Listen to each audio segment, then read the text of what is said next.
बोलो जयकारा बोल मेरे श्री गुरु महाराज की जय।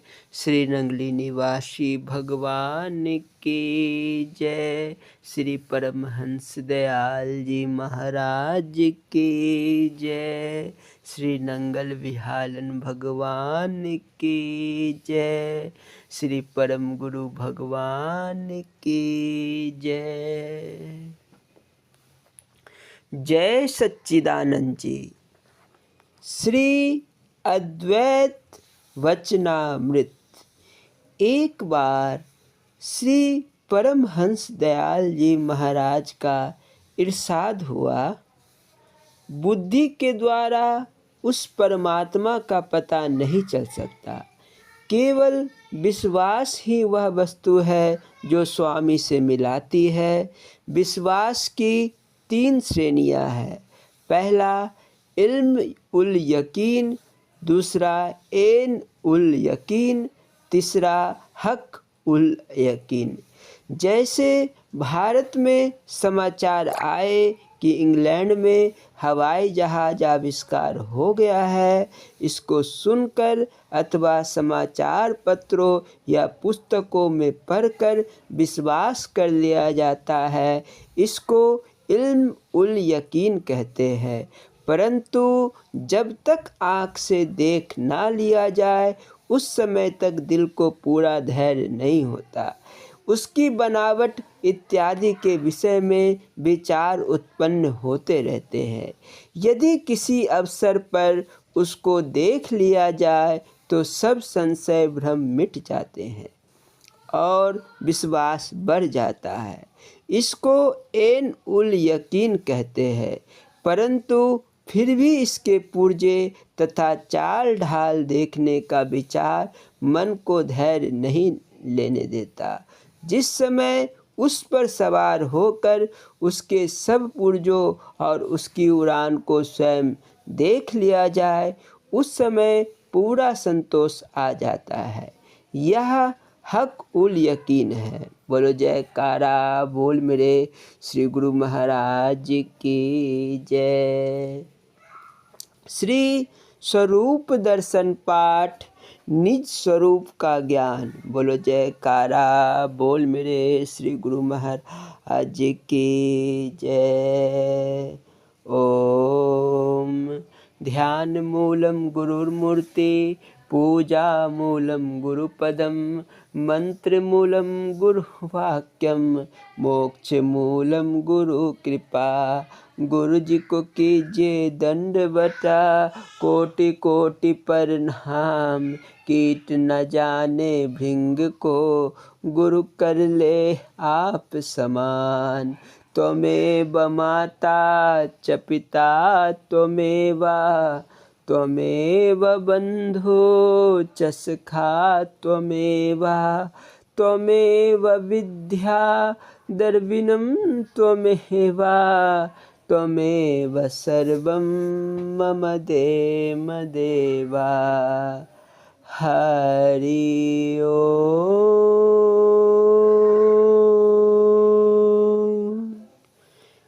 श्री स्वरूप दर्शन पाठ, निज स्वरूप का ज्ञान।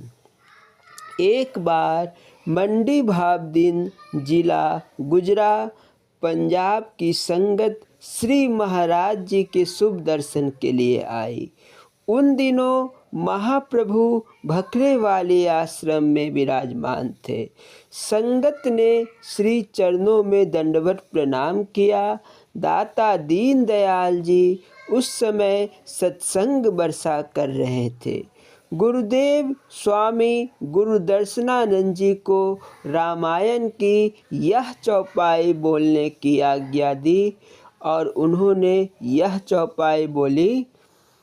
ईश्वर अंश जीव अविनाशी, चेतन अमल सहज सुख राशि, सो माया बस भयहु गोसाई, बदियो कीर मरकट की नाई। भक्त संत राम जी ने प्रार्थना की, दाताजी, यह जीव ईश्वर अंश होकर माया के वशीभूत हो गया, अब इसे अपने स्वरूप का ज्ञान कैसे होगा? ईश्वर अंश पर माया का पर्दा क्यों पड़ गया? अब यह कैसे दूर हो सकेगा? जीव को शांति कब प्राप्ति होगी? श्री महाराज जी ने बड़े प्रेम भरे वचनों से भक्त जी को इस प्रकार समझाना आरंभ किया। महाप्रभु बोले, यह जीव ईश्वर की अंश है और अविनाशी अमर अर्थात मल रहित है। यह सहज ही सुख की राशि अर्थात पुंज है, परंतु यह जीव चेतन, अमल और सुख रूप होकर माया के आवरण में आ गया है। माया भूल का नाम है। वास्तव में माया सुखदायक नहीं, परंतु जो भूल है वही माया है। भला जो बंदर और तोते के समान बंधन में आ गया हो, उसे किसी ने तो बांधा नहीं, स्वयं बंध गया है। तोता अपने लोभवश अपना पंजा नहीं छोड़ता और चिल्लाता है, पकड़ा गया, बस थोड़ी सी भूल ने उसे बंधन में डाल दिया, क्योंकि उसी समय बंदर आकर तोता पकड़ लेता है। इसी प्रकार बंदर भी अपने लोभवश चने से प्रेम करता है। बंदर पकड़ने वाले छोटा सा लोटा में चने भरकर पृथ्वी में गाड़ देते हैं। लोटे का मुख तंग होता है। बंदर जब अंदर हाथ डालकर चने निकालना चाहता है तो मुट्ठी भरने पर हाथ मोटा हो जाता है। वह चने तो अपने पंजे से नहीं छोड़ता और रोना चिल्लाना आरंभ कर देता है कि मुझे अंदर से किसी ने पकड़ लिया। तब अच्छा अवसर जानकर कलंदर बंदर को पकड़ लेता है। अब वह वास्तव में पकड़ा गया। वह दोनों ही झूठे बंधन में बंधे हैं। इसी को जीव कहते हैं। यदि वे गुण ना करते तो बंदर दोनों को दुखी न करता। अब आपका प्रश्न है कि जीव को अपने स्वरूप का ज्ञान कैसे होगा? इसके लिए सबसे पहले स्थूल बंधन को तोड़ना होगा ताकि यह ममता दूर हो। जीव चाहे संबंधियों में ही रहे, परंतु उनका बंधन दिल से तोड़ रखे और विचार रूपी तय करता रहे कि मैं चेतन हूँ। इसका प्रमाण यह है कि चेतन यह जानता है कि यह मेरा हाथ है, हाथ जड़ है, हाथ को कुछ नहीं, कि मैं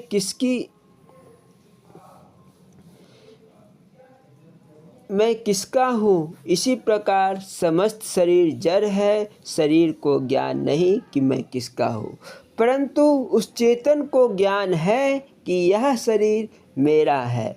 स्वाभाविक ही यह कभी कह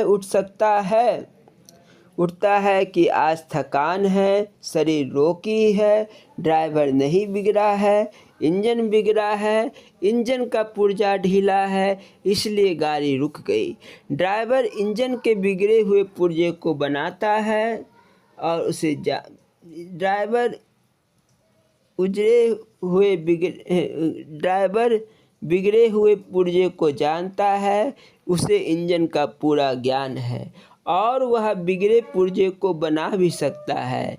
इस पर भक्त संत राम जी ने पुनः प्रार्थना की, हे प्रभु जी, आपके कथन अनुसार शरीर पृथक और चेतन पृथक हुआ, परंतु चेतन होता हुआ भी शरीर माया के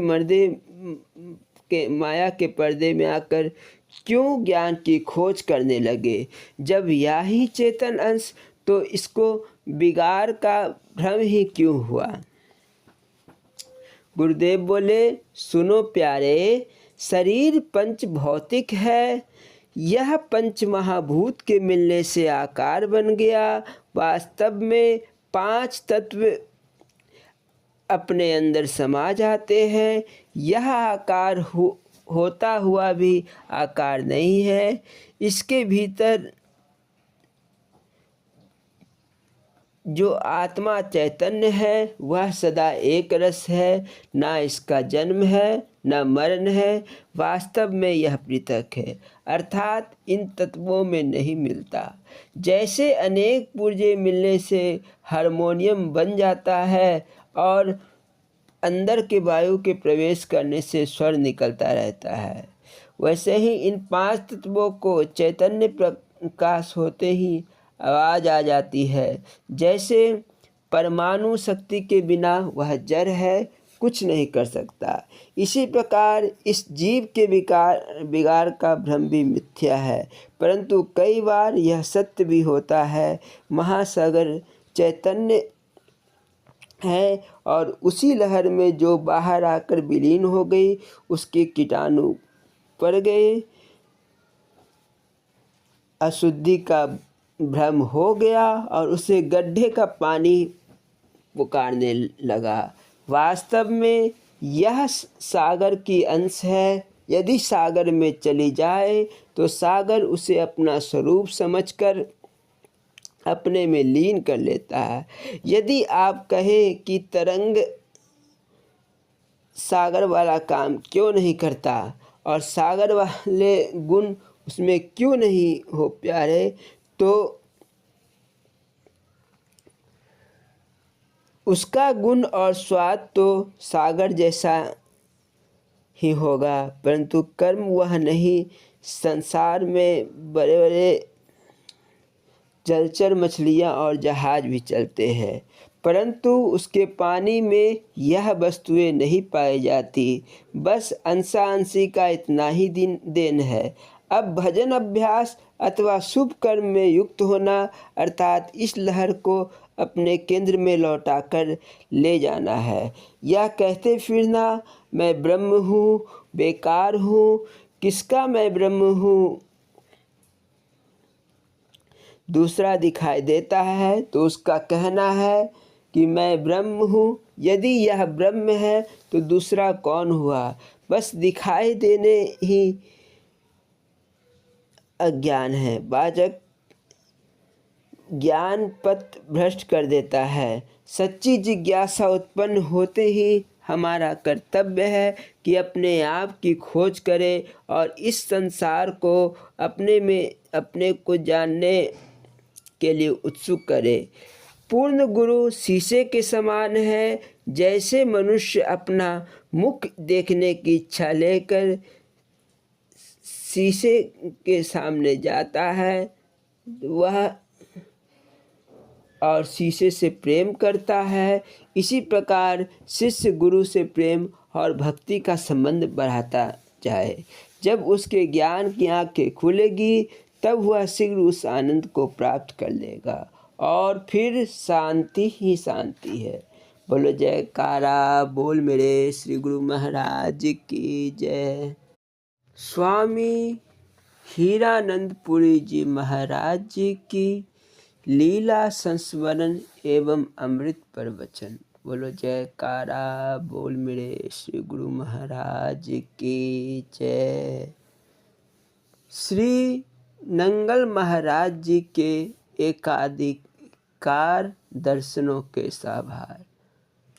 स्वामी भास्करानंदपुरी जी महाराज ने फरमाते हैं, सन 1954 ईस्वी की बात है। प्रयागराज में कुंभ का मेला लगा था। पूज्यपाद स्वामी जी उस मेले से होकर गया जा रहे थे। मुझे पूज्य श्री गुरु महाराज जी के द्वारा सूचना थी। संयोग की बात मैं भी उसी दिन और उसी डब्बे में चढ़ा जिसमें पूज्य स्वामी जी अपने शिष्य मंडलों के साथ थे।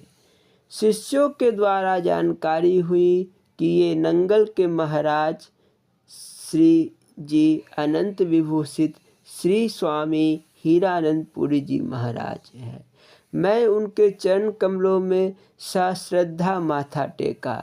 साथ ही अपने छोटे से परिचय में कहा, महाराज जी, मैं भी आपके ही दरबार का तुच्छ सेवक हूँ।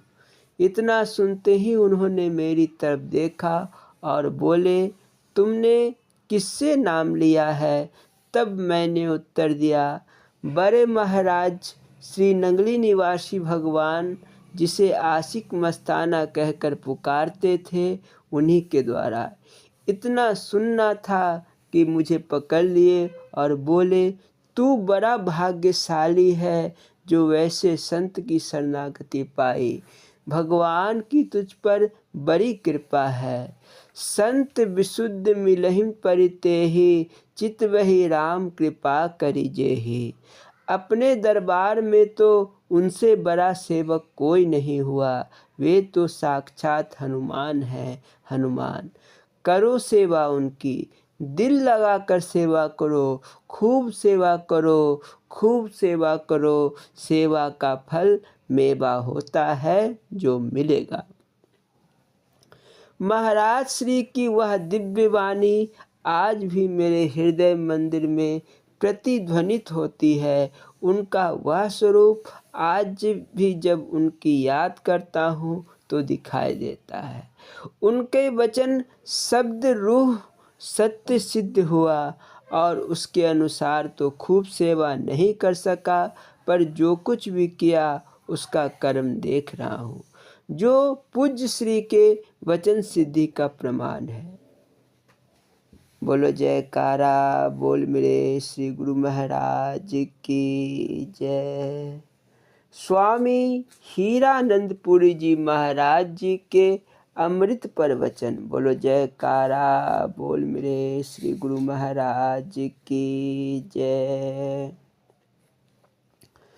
स्वामी हीरानंदपुरी जी महाराज जब अपने प्रवचनों को प्रारंभ करते थे तो प्रारंभ करने के पूर्व हरिओम की ध्वनि लगाते थे।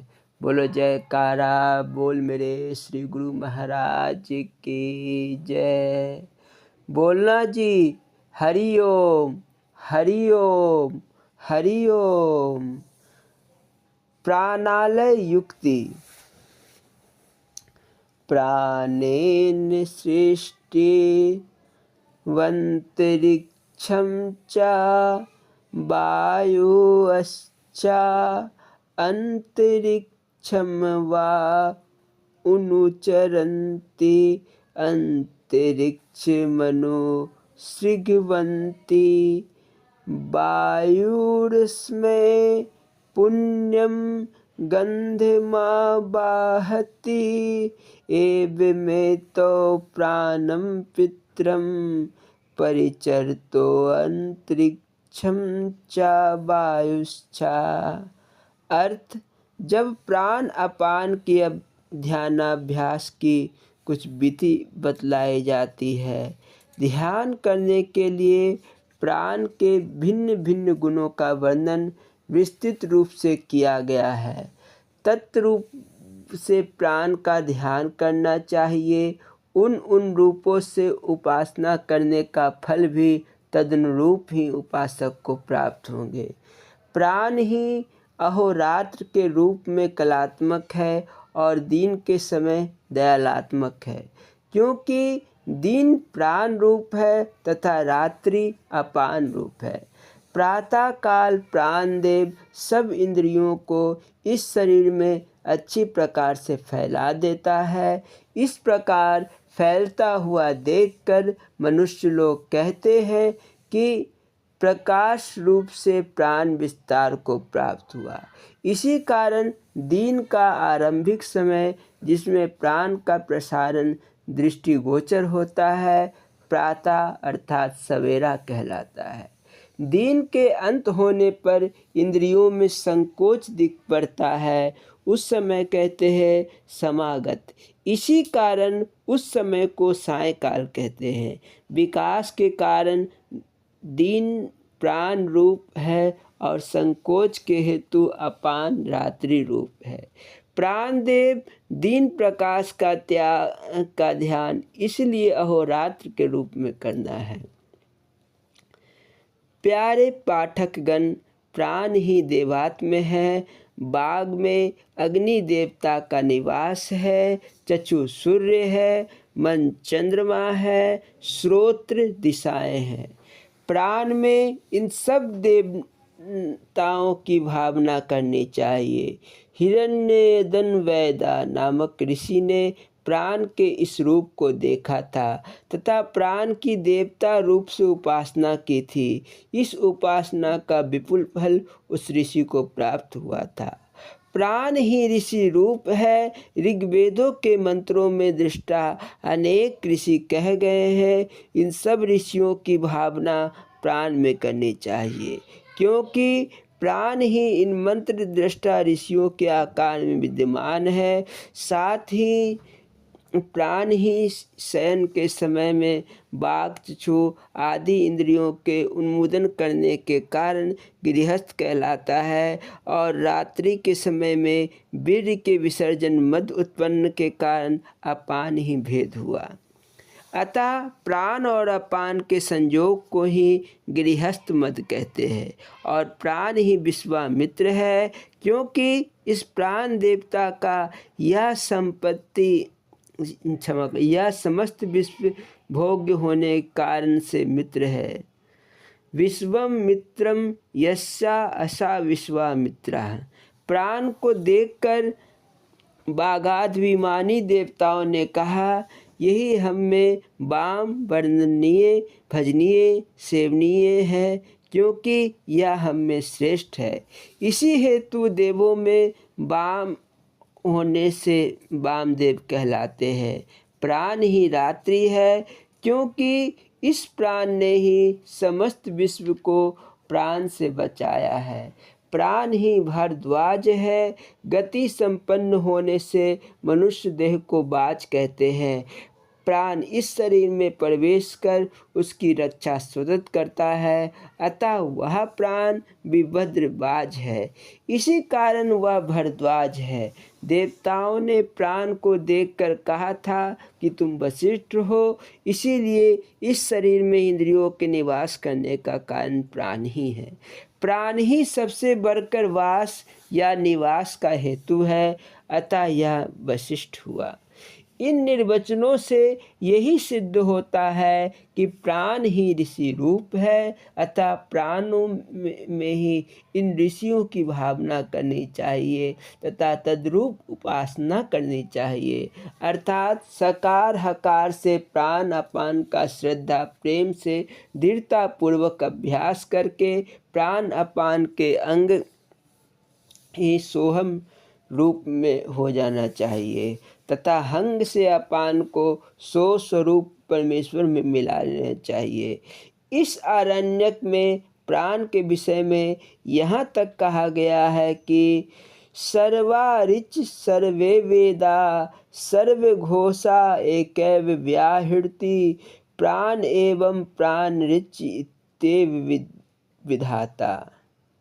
जितनी रचनाएं हैं, जितने वेद हैं, जितने घोष हैं, वे सब प्राण रूप हैं। प्राण को ही इन रूपों में समझना चाहिए तथा उसकी उपासना करनी चाहिए। प्राण के इन भिन्न भिन्न रूपों तथा गुणों की जानकर तत्रूप से उसकी उपासना करनी चाहिए। बलदेवा उपाध्याय। बोलो जयकारा, बोल मेरे श्री गुरु महाराज की जय। स्वामी परम ज्ञानानंद पुरी जी महाराज जी की लीला संस्मरण एवं अमृत प्रवचन। बोलो जयकारा, बोल मेरे श्री गुरु महाराज की जय। सुदामा के टंडुल। यह घटना उस समय की है जब रायपुर चौर गांव बिहार रोहतास में छुआछूत का बड़ा जोर था। एक दिन हरिजन टोली के कुछ लोग अपनी पुश्तैनी, बाजा, ढोल आदि बजाते हुए आश्रम के गेट के पास पहुँचे और बतलाया कि वे सब श्री गुरु महाराज जी अर्थात स्वामी परम जी का दर्शन करना चाहते हैं। सूचना सुनकर महाप्रभु ने उन लोगों को तुरंत ही अंदर अपने पास बुलवा लिया और अपने समान सबों को बैठ जाने का हुक्म दिया। सब बैठ गए। उन लोगों के झुंड में एक बूढ़ा व्यक्ति भी था जो कुछ बांधकर साथ में लाया था। श्री महाराज जी उससे बोले, उस गठरी में क्या है, दे मुझे। उस बूढ़े ने सकुचाते हुए अपनी गठरी खोली और उसमें कुछ चना था, जिसे उसने श्री महाराज जी के हाथों में दे दिया। कृपालु महाप्रभु जी उसे अपने हाथ में लेकर फाँकने लगे। फिर रामानंद जी जो पास में थे उनको देते हुए बोले, तू भी खा, देख कितना स्वादिष्ट है।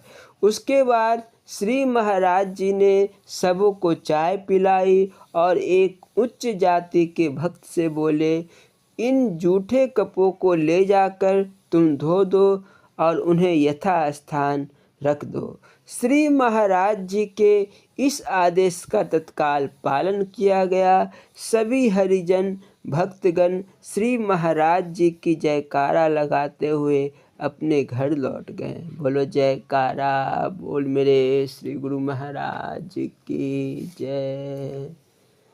स्वामी परम ज्ञानानंद पुरी जी महाराज जी के अमृत प्रवचन। बोलो जयकारा बोल मेरे श्री गुरु महाराज की जय।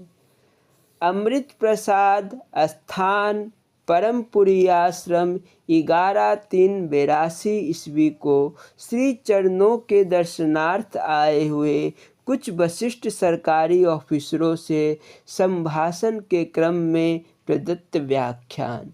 बोलो जयकारा बोल मेरे श्री गुरु महाराज की जय। यह प्रवचन प्रारंभ करने के पूर्व यह दास स्वामी परम ज्ञानानंद पुरी जी महाराज जी के चरण कमलों में दंडवत प्रणाम करता है। बोलो जयकारा बोल मेरे श्री गुरु महाराज की जय। हमारा यह उद्देश्य है कि हमें अपने को सुख शांति के रास्ते में बढ़ाना है। हम चाहते क्या है, सुख और शांति ही तो चाहते हैं। अब हमें यह देखना है कि सरल से सरल मार्ग क्या है, हम किस मार्ग में से जा सकते हैं। वेद शास्त्र और सद्ग्रंथ सब ठीक है, उनमें भिन्न भिन्न मार्गों का वर्णन मिलता है, लेकिन हमारे जीवन में वक्त की परिस्थिति के मुताबिक कौन सा मार्ग ठीक हो सकता है, यह बात वक्त के महापुरुष ही बतला सकते हैं। हमें इस वक्त क्या करना चाहिए, इस समस्या को वे सुलझा सकते हैं। तुम्हें भव सागर ही पार करना है तो उसके लिए 3 रास्ते हो सकते हैं।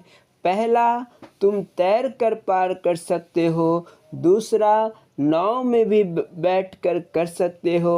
और तीसरा, पुल के द्वारा भी पार कर सकते हो। उसी तरह हमारे सामने संसार की मोह रूपी दरिया बह रही है, जिससे हम ग्रसित हो रहे हैं, फंसे हुए हैं। तो इस बात को महापुरुष देखेंगे, महात्मा जन देखेंगे, जिन्होंने स्वयं इस रास्ते पर जीवन लगाया है। वे देखेंगे कि आप पुल के रास्ते जा सकते हो या नाव के सहारे जा सकते हो अथवा तैर कर पार जा सकते हो।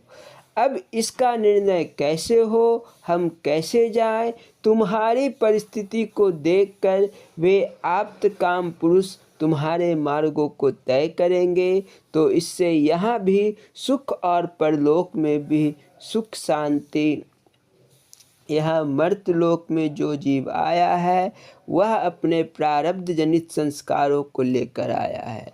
जो प्रारब्ध में बधा है वही होता है। वैसे ही तुम्हें संग मिलता है, वैसे ही लोगों के संपर्क में रहते हो, उसी तरह की विचारधारा बनती है। अतः जैसा होना है ठीक जैसा ही उपक्रम चल पड़ता है। आदमी अभिमान करता है कि मैं करता हूँ, मैंने यह किया, यह गलत बात है। उसको जो यह अभिमान है कि मैं ऐसा करता हूँ, मैं ऐसा करने वाला हूँ, ऐसी बात नहीं है। यह तो स्वाभाविक ही उसके लिए है, मगर कैसे है? यह मनुष्य उस बनिए की तरह है। वह बनिया बाजार में गया, उसने सौदा खरीदा और आते वक्त देखा कि उसका घोड़ा पसीने से तर हो गया है। तो वह कहने लगा कि ओहो, इसके ऊपर बोझ ज़्यादा हो गया है। उसमें से एक आध मन निकाल लिया, एक गठरी बनाई और रख लिया अपने सिर पर। पुनः घोड़े पर चढ़कर चल दिया। अपने मन में सोचा कि एक मन मैंने उठा लिया और बाकी घोड़े पे है, अब इतना बोझ हो तो इसका हल्का ही हो गया। लेकिन उस मूर्ख को यह पता नहीं लगा कि घोड़े पर तो इतना ही वजन रहा जितना पहले था। उसने अपनी गर्दन अभिमानवश यूं ही निरर्थक तोड़ ली, बना कुछ भी नहीं। यही बात हमारे जीवन में भी है। इस दुनिया में कौन नहीं चाहता है कि मैं आगे बढ़ूं, कौन नहीं चाहता है कि मैं सबसे बड़ा बनूं। सभी के दिल में यह शौक़ है। चींटी से लेकर हाथी तक, साधारण से लेकर संत महापुरुष तक, विद्वान से लेकर निरक्षर तक, चाहते तो सभी हैं अपने को बड़ा बनाना। फिर सब क्यों नहीं बन पाते? दुनिया में भी तो आप लोगों के साथ सैकड़ों पढ़ते होंगे। आप लोगों की कैसी स्थिति बन गई और उन लोगों की कुछ और ही स्थिति बन गई होगी। यह पुराना संस्कार है, प्रारब्ध ही है। और फिर इस लाइन में जाने के बाद देखो संजोग, आपका स्वाभाविक वहाँ से आना, साहब से मिलना, फिर साहब को कहना चलो चलो, चूँकि यहाँ आश्रम का पता भी नहीं है कि कहाँ जाना है। चलो तो रे, चलो एक संत है, देख आवे हो आवे। साहब बोला चलो चलो देख आवे। तो अब यह भी तुम्हारे प्रारब्ध के संस्कारों की ही एक प्रेरणा है। यहाँ आकर जो तुम्हें प्रेरणा दी जा रही है, यह भी उसका ही प्रारब्ध का असर है। प्रश्न है, अब उपदेश के मुताबिक तुम अमल कितना करोगे, तुम उसमें कितना चल पाओगे, उसमें तुम अपना कदम कितना रख पाओगे, पुरुषार्थ कितना करोगे। मनुष्य तन होने के नाते यह तुम्हारे ऊपर निर्भर है, क्योंकि तुम तो स्वयं इतने बड़े हो, 84 लाख योनियों के राजा हुए। तुम्हारे लिए कोई कानून नहीं लागू हो सकता। तुम चलो तो ठीक है, ना चलो तो तुम्हारी मर्जी। हाँ, जो ठीक है वह ठीक ही है। जो सत्य है वह असत्य कभी नहीं हो सकता, और जो असत्य है वह सत्य कभी नहीं हो सकता। हमको मानव जीवन मिला है सत्य के रास्ते पर चलने के लिए, ब्रह्म तत्व को जानने के लिए। और सत्य का रास्ता वही है जिससे हम अपना आत्म कल्याण कर सके। हम आत्म कल्याण कैसे कर सकेंगे, यह वक्त की स्थिति को समझने वाले महापुरुष तत्ववेता तुझे समझाएंगे।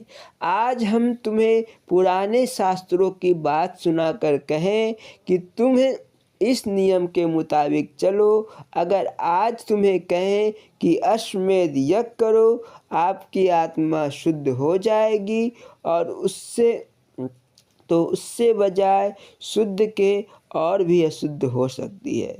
तुमसे होगा ही नहीं यह, तुम इसे कर ही नहीं सकते। आज जो लोग साधारण से यज्ञ इधर उधर करते हैं, यह तो सिर्फ लोगों से चंदा लेने की बात है। या ये तो इस तरह होते हैं कि जरा एक दो बड़े आदमियों को आगे कर लिया और उनके द्वारा देहातों में, शहरों में, गलियों में, ऊंचे तबके लोगों में चंदे की व्यवस्था बना ली। लोगों ने चंदे इकट्ठे कर लिए। इकट्ठा चंदा का कुछ हिस्सा यज्ञ में लगा दिया, बाकी को हरिओम तत्सत। यही यज्ञ है आजकल का। और वही यज्ञ था जो किसी वक्त आदमियों की इंद्रासन को भी हिला देता था। तो वह भी सत्य है और यह भी सत्य है, मगर आजकल जैसा लोग करते हैं उससे थोड़े ही बात बनती है। हाँ, इसमें भी जो भक्त हैं जिन्होंने निष्काम भाव से सेवा की है उसको कुछ फल जरूर होगा, बाकी को नहीं। तो इस वास्ते वक्त की स्थिति के मुताबिक तुम लोगों के लिए को अपने लिए नियम बनाना है। महापुरुषों ने हम लोगों के लिए इतना कष्ट किया कि जटिल से जटिल उस विषय को संत रूप में आकर बताया। हमारा यह फर्ज बनता है कि उन्होंने जो रास्ता बताया उस पर हम चले, क्योंकि जो वक्त का बादशाह होता है कानून और हुक्म उसका चलता है। इस युग में जो संत महापुरुष बनकर आए, जिन्हें हम कुल समाज के लोग चाहे थे, किसी रूप में हैं, किसी मुल्क के हैं, महान मानते हैं, हमारी दृष्टि में महान है। जैसे कबीर, नानक, शंकराचार्य तथा चैतन्य महाप्रभु, श्री परमहंस दयाल जी, श्री नंगली निवासी भगवान जी, हम लोगों को सत्य मार्ग उन महापुरुषों के जीवन दर्शन से समझ लेना चाहिए। उसके मुताबिक चलना हमारा फर्ज है। सत्संग के निरंतर प्रभाव से हम अपने संस्कारों को शुद्ध कर ले, फिर जीवन का लक्ष्य सत्य हो जाएगा। अब शाम का वक्त है, हम ज़्यादा टाइम लें तो देर हो जाएगी। बोलो जयकारा बोल मेरे श्री गुरु महाराज की जय। श्री नंगली निवासी भगवान की जय। श्री परमहंस दयाल जी महाराज की जय। श्री नंगल विहारन भगवान की जय। श्री परम गुरु भगवान की जय। जय सच्चिदानंद जी।